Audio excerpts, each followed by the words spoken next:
নমস্কার, আমি সৌরভ। তোমরা দেখছো সৌরভ ব্যাপারী ইউটিউব চ্যানেল। আজকের ভিডিওটি খুবই গুরুত্বপূর্ণ হতে চলেছে। আজকে আমরা ওবিসির কি হতে পারে ভবিষ্যৎ, ওবিসি কি মিটতে চলেছে না ওবিসি কি পেছাতে চলেছে, সেই সম্পর্কে আলোচনা করব। এবং সব জায়গাতে ডাব্লিউবিপি, কেপি, ডাব্লিউবিপি, এসআই বিভিন্ন রকমের এক্সাম ডেট কিন্তু আমরা শুনতে পারছি, তার ব্যাপারে বিস্তারিত বলবো। তাই ভিডিওটি মিস করবে না এবং স্কিপ করবে না। কিন্তু তার আগে একটি কথা বলবো, এই চ্যানেলে চাকরি সম্পর্কিত সব রকম নিত্য নতুন আপডেট দেওয়া হয়, তাই চ্যানেলটিকে সাবস্ক্রাইব করে পাশে থাকা বেল আইকনটি প্রেস করে দিবে। তাহলে চলো দেরি না করে শুরু করা যাক।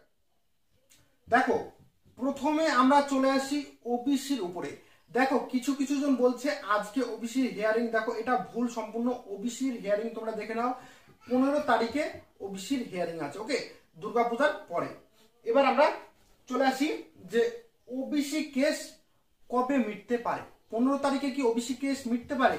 দেখো, যদি তোমরা আমার কাছে জিজ্ঞেস করো, আমি আমার পার্সোনাল মতামত, ওবিসি কেস 15 তারিখে মিটবে না। তার একমাত্র কারণ হচ্ছে, দেখো, বিভিন্ন রকমের কেস কিন্তু চলছে।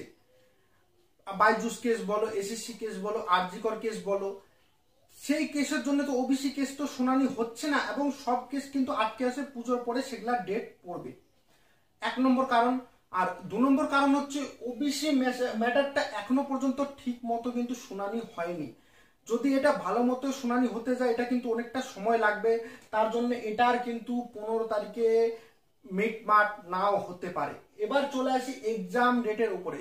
দেখো, অনেকেই কিন্তু ইউটিউব চ্যানেলে এসে বলছে এই দিন এক্সাম হবে, ওই দিন এক্সাম হবে। এরকম কোনো আপডেট আমার কাছে নেই। আমি যেটুকু জানি, ডিসেম্বর এবং জানুয়ারির মধ্যে এক্সাম হতে পারে। হবে এরকমটা নয়, হতে পারে। ওবিসি যদি একটা গড়ান দেয়, তাহলে পরে সব ডিসেম্বর থেকে জানুয়ারি ফেব্রুয়ারিতে চলে যাবে। ওকে, ফেব্রুয়ারিতে সম্ভবত হবে না, তার কারণ ফেব্রুয়ারিতে পরীক্ষা আছে। আর 2 নম্বর কথা হচ্ছে, তোমরা চ্যানেলকে সাবস্ক্রাইব করে রাখো। আমি ফ্রিতে যতদিন অবধি এক্সাম ডেট ঘোষণা হচ্ছে না, আমি তোমাদেরকে ফ্রিতে এই চ্যানেলে ক্লাস করাবো। ওকে, তার জন্য তোমরা চ্যানেলটিকে সাবস্ক্রাইব করে